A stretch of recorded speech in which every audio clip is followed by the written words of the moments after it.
Usually, matik sa akin na paglabas ko ng hotel, kakaliwa ako papuntang Shinsai Bashi.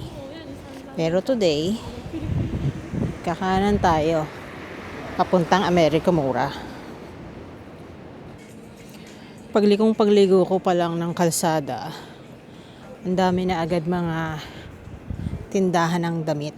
Yung iba bukas, yung iba sarado. Dito daw kasi bumibili yung mga kabataan ng mga trendy na damit. Uso din dito yung mga vintage. Pink naman si ate. Oh, 'di ba? Reminds me of yung shop na pinuntahan ko sa Shimokitazawa before. Itong kanto na to na may katabing police station. Diretsuhin nyo to. Makita nyo naman kung nasan yung maraming mga tigbebenteng edad. Tahan nila dito. Ice cream. Ice cream ba? Parang. Oh, ha? Oy, Second Street. Delikado.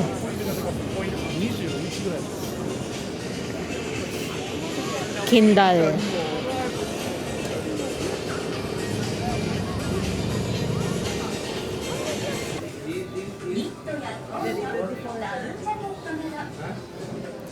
Daming mga usong sapatos. Oh.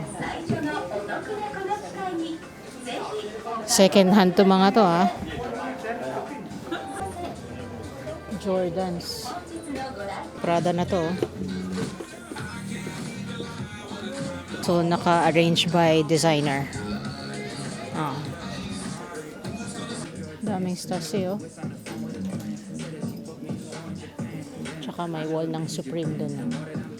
Ganitong Gucci na to.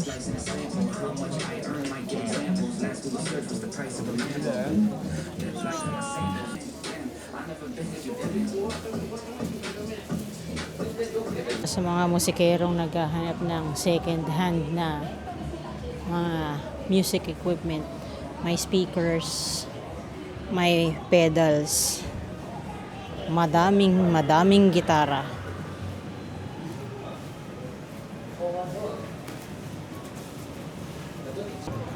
Medyo nahihiya ako kasi kalahati ng edad ko yung mga nandito eh.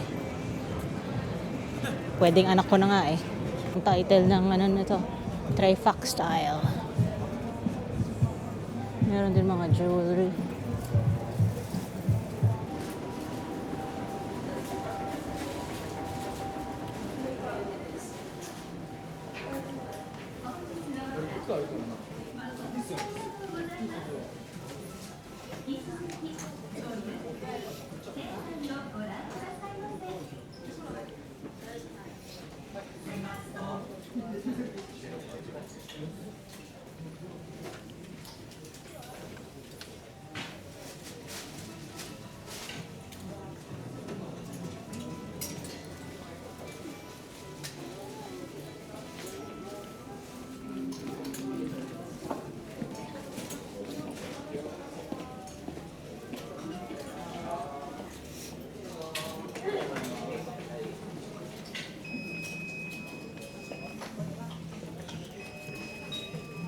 Pas 10 juta bener.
Guys, bakit walang nagkakwento nito?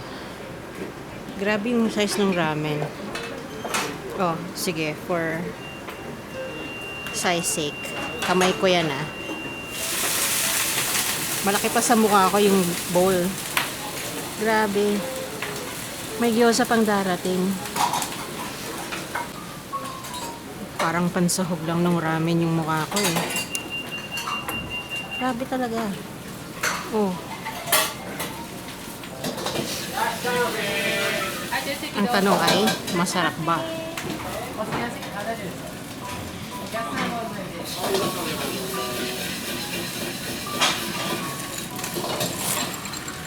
Mm.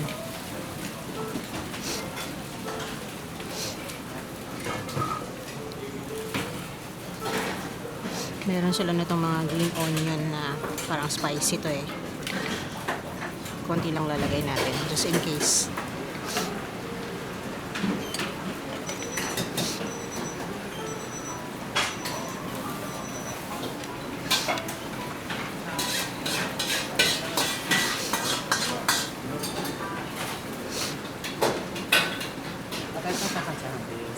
Arigatou gozaimasu.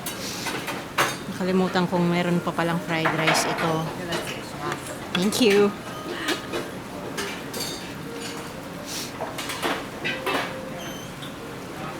May gyoza pa nga pala. Pag pupunta kayo dito, kailangan gutom kayo, ha? Mariusip.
Tsaka mag-ingat kayo kasi nakakapaso sa inyo.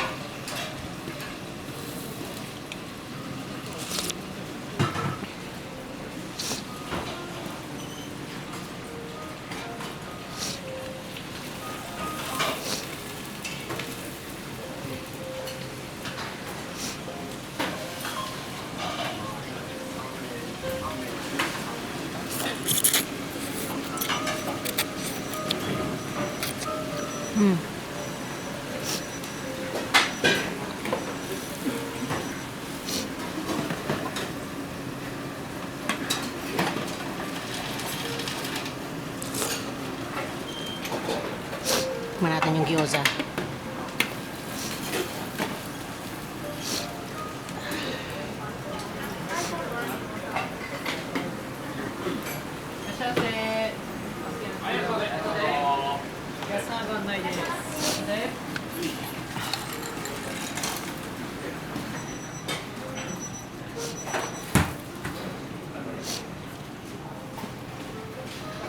Sinipon ako sa steam ng sabaw.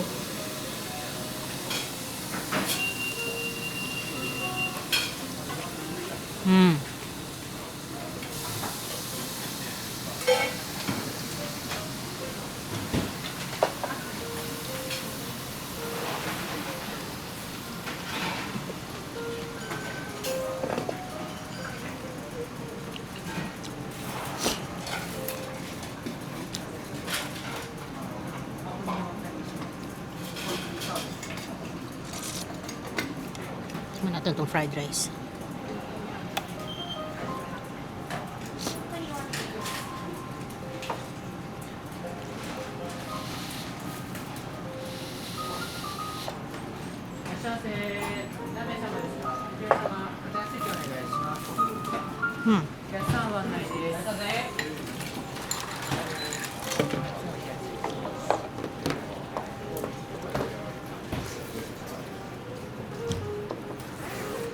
Buti na lang hindi ako nag-upgrade ng size ng meal.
Share ko lang na yung fried rice nila made to order.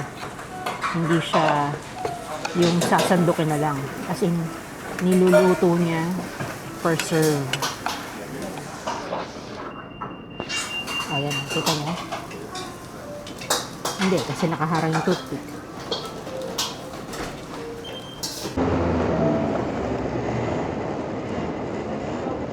Magdala kayo ng malaking gutom pag pupunta kayo rito. Yung kinuha ko, combo meal siya. Ito. Pero pwede naman kayong bumili ng mga single serve lang. Oh. Huwag kayong gumaya sa akin na gluten.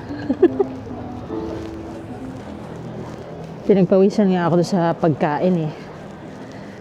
Tapos natakot ako na baka hindi ko siya maubos. Parang gusto ko nang masuka kanina eh. Kasi ang dami talaga. Baka mainsulto naman sila kapag hindi ko inubos, di ba? Tapos pinapanood ko siyang pinapanood ko siyang gawin yung fried rice. So, sasandok siya ng garlic, sasandok siya ng onion. Pagsasamahin niya yun sa isang platito. Tapos, sasandok siya ng oil. Lalagay niya sa wok para uminit.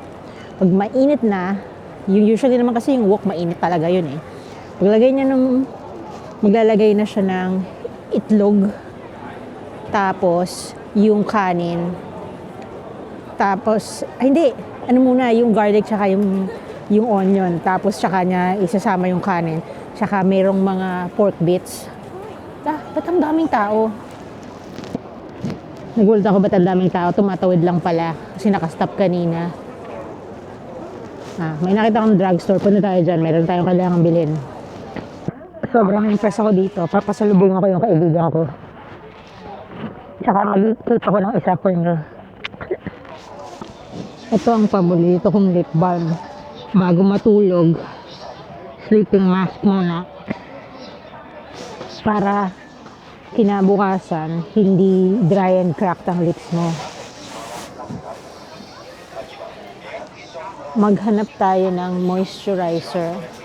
Dahil meron akong dry patch sa mukha. Meron na palang wala kang tumayo sa gitna ng Shinsaibashi.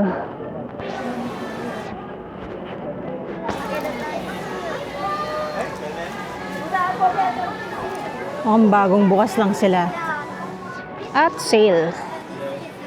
Ang daming LV. Mariosep. Oh, ha? 380,000 para dito sa truck na to. Ang problema sa mga ganito, naninilaw yung plastic na yan eh.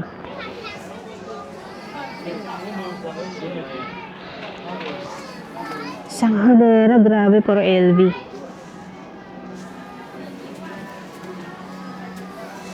Ito yung mga limited edition na City Kipar. 400k. 270. Yung mas malaki nito, mga size ng 25 na speedy. Nabili ko ng 3,000 sa Kumeya sa Shibuya. $3,000 or 300,000 Tama, 300,000. Pagka tax fee, 245, 455.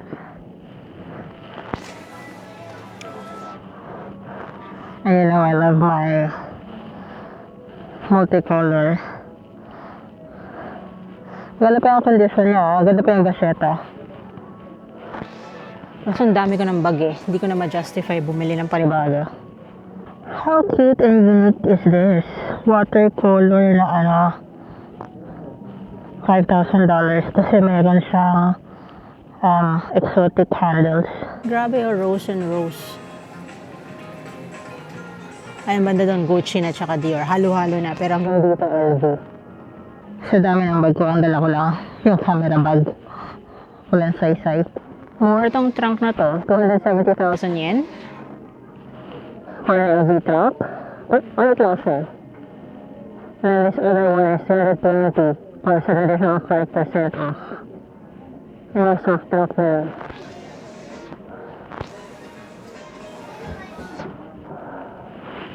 This one is a mini speedy. 45. I have this one, pero sa Sydney ko nabili for $900. This is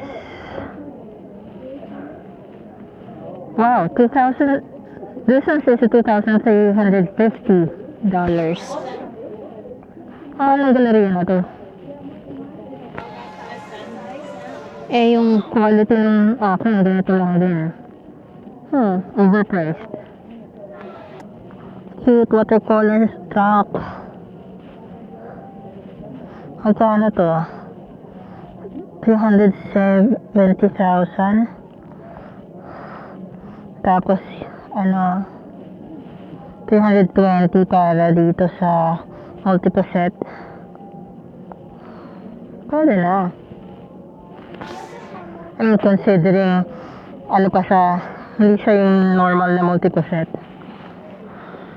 Ganda din tong Neverfull na to. Yung loob niya ay LV denim. It comes with dust bag. 350,000 yen. Some Fendi bags here.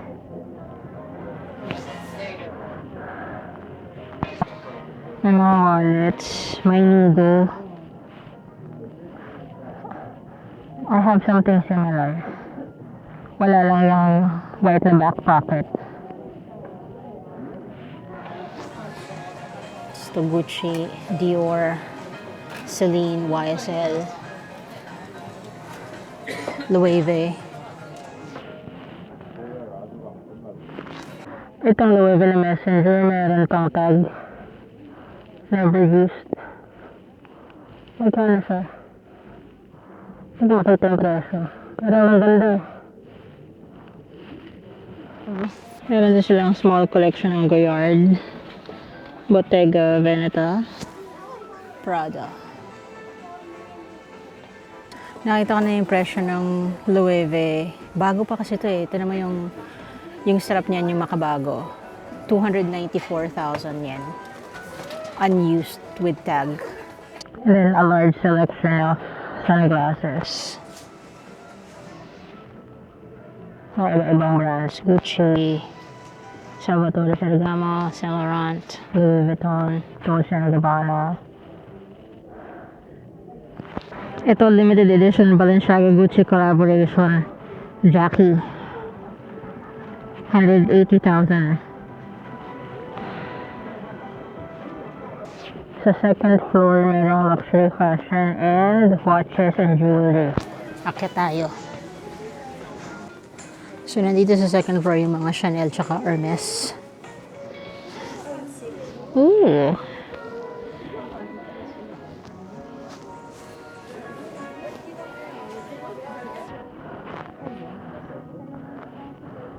Meron akong flip-flop tsaka meron na din akong Be Happy. Rolex.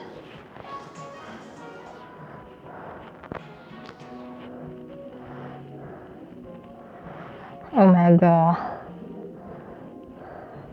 Cartier. Bang pronunciation yan? Hublot? Hublot? Hablot?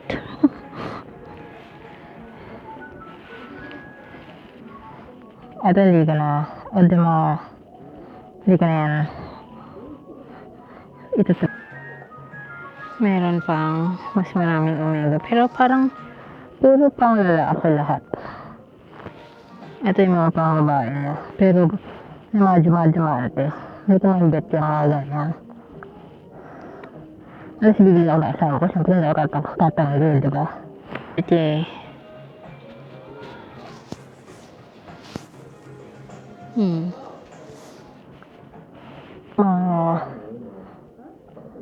Ganun kamahalan. Okay. Ali, Mont Blanc ah. Madami silang tag.